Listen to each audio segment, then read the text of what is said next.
Let's talk about baking your face for a budge-proof, flawless makeup look that will last you for hours and hours. So if you haven't heard of the terminology baking your face, you are not alone. It is a little bit of a makeup industry term, but it's something that you're really going to want to know about. So if you are frustrated with your makeup kind of creasing or wiping off halfway through the day or on your night out and constantly having to take makeup to do touch-ups, then this step is for you. It essentially talks about using a translucent finishing powder or foundation and concealer and letting it sit there for around about 5 to 10 minutes so the heat of your body can bake the products underneath. Incorporating this in your makeup routine can be an absolute game changer, and as simple as it sounds, it can be a little bit complicated, so I want to break it down and explain it step by step so that you can absolutely nail it first time and every time for some beautiful, flawless makeup. The first step is always to prep and prime, so this is really going to set up your skin, and those classic steps are the cleansing, toning, and moisturizing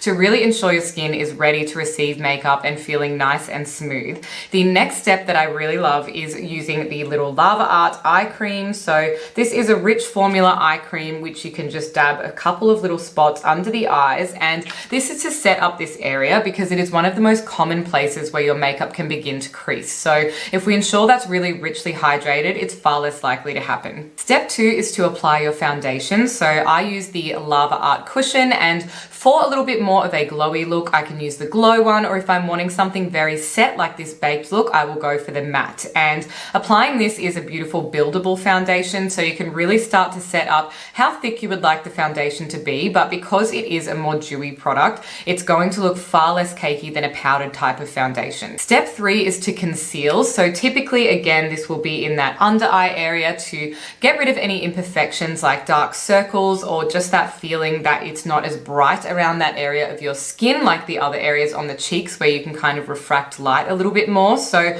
whether you're using a nude or a colored concealer, don't be shy to apply this over the top of the foundation. You just need to make sure that you are using a sponge to perfectly blend all of that in. Step 4 is the baking. So this is where we go in with the Lava Art Perfect Stay Translucent Finishing Powder. So this is a little white clear powder, and for this one I use a big fluffy brush, and I'll just lightly go over any of those areas like under the eyes where we know that it might crease. So don't be using too much pressure. This is a very, very light process, and after you've finished applying the powder, you will leave it there for 5 to 10 minutes to bake. You are almost done. Now you just need to brush off the excess powder with the same big fluffy brush, and if for any reason you're unhappy with the result, you can go ahead and spritz with the hydrating mist and then add a little bit more powder on top of that. So that is your finished look on how to bake your face. I hope you guys have really enjoyed learning this one. It is such a great tip for getting longevity out of your makeup, and as per usual, all of the products mentioned will be linked in the description box down below and available on the Lava Art website.